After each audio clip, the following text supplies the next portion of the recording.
Do you get tangled up drawing architecture and foliage trees together in the one scene? It's not uncommon, and unfortunately I see a lot of drawings where the foliage side of the drawing isn't as strong as the architecture, or where the combining of them together is in some way jarring. The parts don't look as though they fit together. So how do we combine drawing architecture with foliage? Because it's a great combination. Now, it is very common. We often have trees and shrubs and bushes around architecture. Whether it's grand architecture in the main street of a major city, such as this government building in the Tasmanian capital of Hobart, or whether it's a cottage with shrubs and bushes and large flowers around it, it is quite common. Let me talk through my strategy, but exactly what we do depends on each particular scene, on each particular context, on the architecture and on the foliage. But in this case, I've got quite a lot of, if you like, interruption in the otherwise straight and regular geometric lines of the architecture. This facade has a very box-like appearance, and in some ways, despite its ornamentation and decoration, it wouldn't be as hard as some buildings that look simpler to draw, particularly because we're looking at it head on. But there is a very large interruption in the front from this tree in the center, and to a much lesser degree to the tree on the left. So what do we do? Well, the first thing I do is I consider, is it better to start with the tree or with the building? How much of the building can I see? And in this case, I decided it's still going to be best to start with the building, and particularly to start with this section with the least interruption. So I start with the double columns that we can see completely with no interruption at all from the tree. And then I go left and right with the columns because they're defining equal spaces. So once I've done the first one on the left-hand side, I can then move across approximately equally.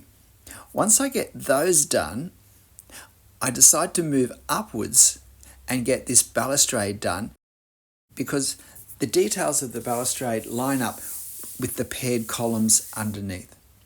And then I have this British Royal coat of arms carved in stone sitting on top.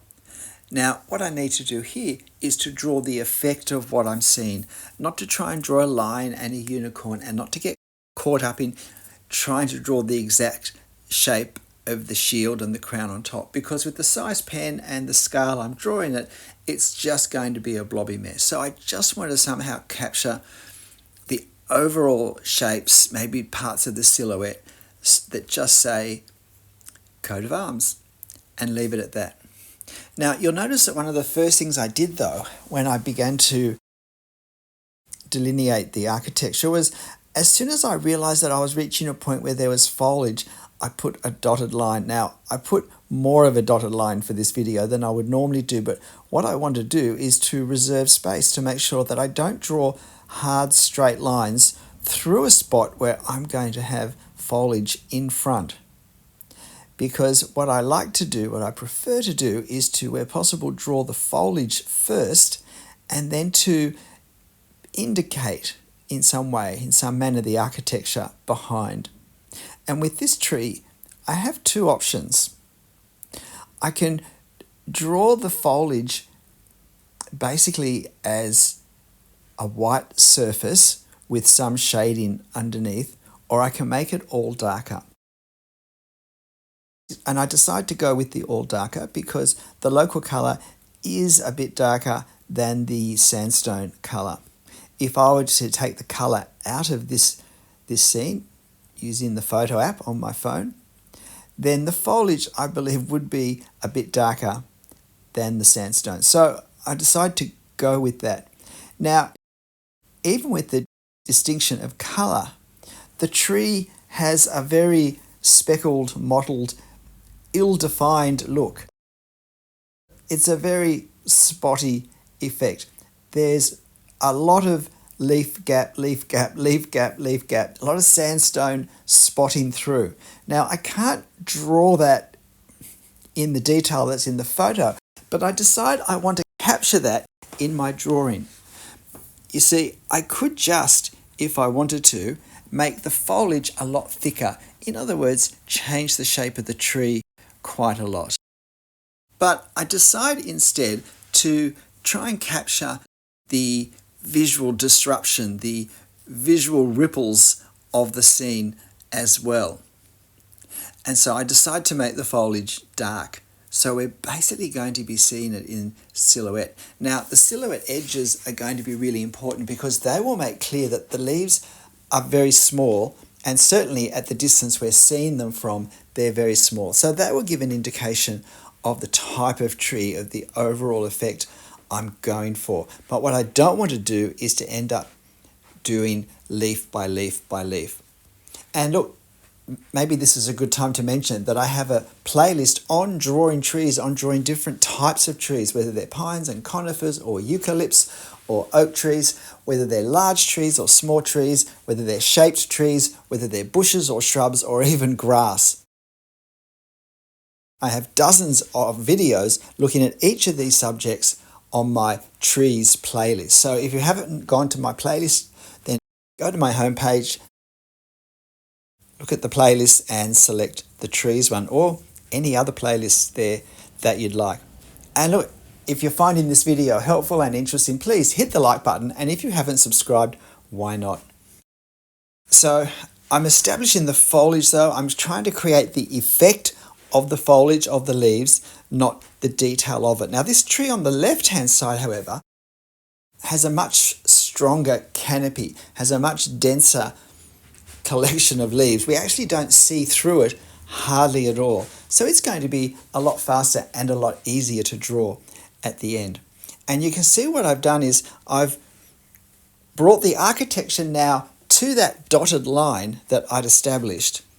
And I tried to remember to stop just before I get to the dotted line so that there is a little bit of space between.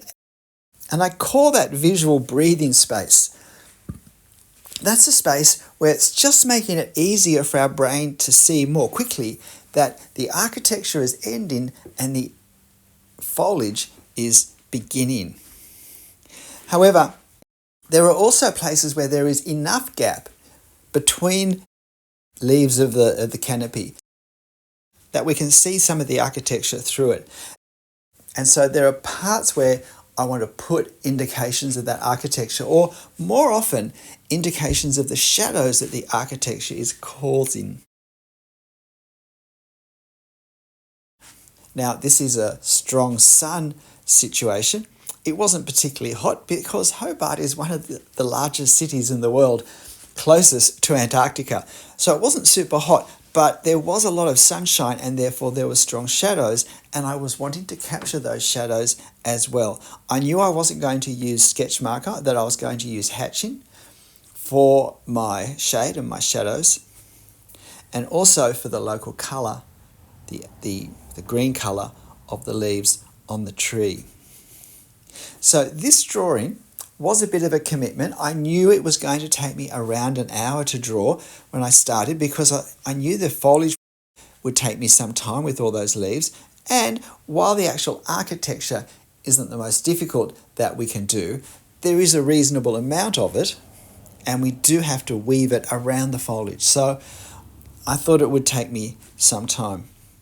And so it took me about an hour and 10 minutes, which is why this is a fairly fast video. So if you'd like to look at the actual drawing process in more detail to see how I drew what when,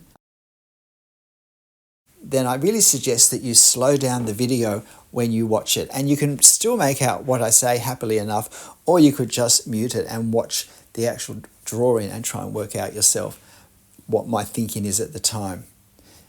Every YouTube video has the means from YouTube of being slowed down. And I do have a video that shows how to do that. So now I'm working on the lower section, which architecturally has the most complicated parts. These columns that have the squared off blocks running through them at regular intervals. My least favourite neoclassical architectural decoration. Very fiddly and difficult to do well.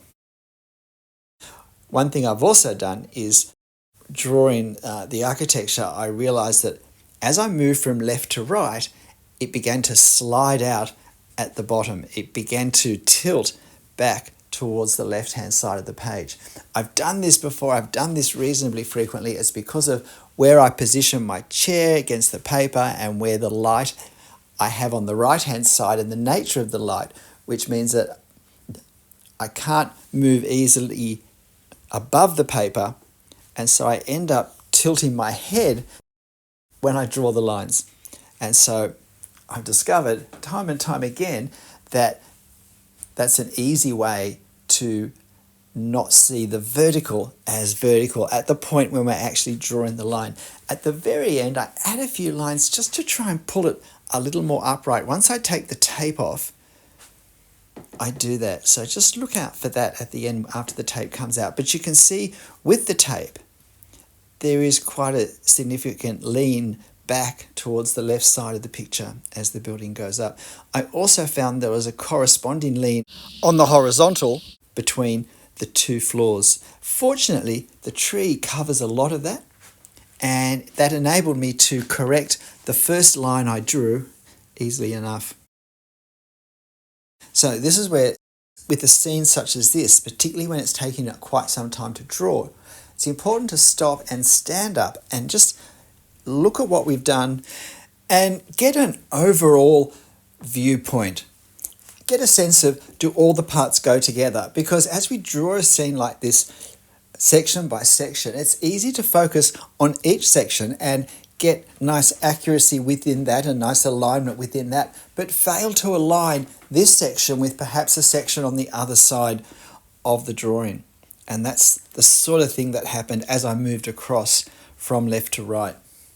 I mentioned how the way we approach foliage and architecture can change according to the different circumstances. So for instance, if a tree was very close and the building was some distance away, then I would create greater distinction between the tree and the building.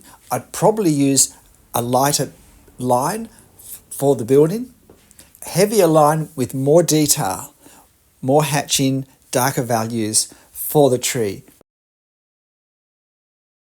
and do very little of the architecture, possibly even that goes behind the tree, unless there are very large gaps in the canopy, and leave a larger amount of breathing space between the lines of the architecture and the tree, because that helps create a sense of depth of distance, which is something we also want. But these trees are very much right in front of these buildings.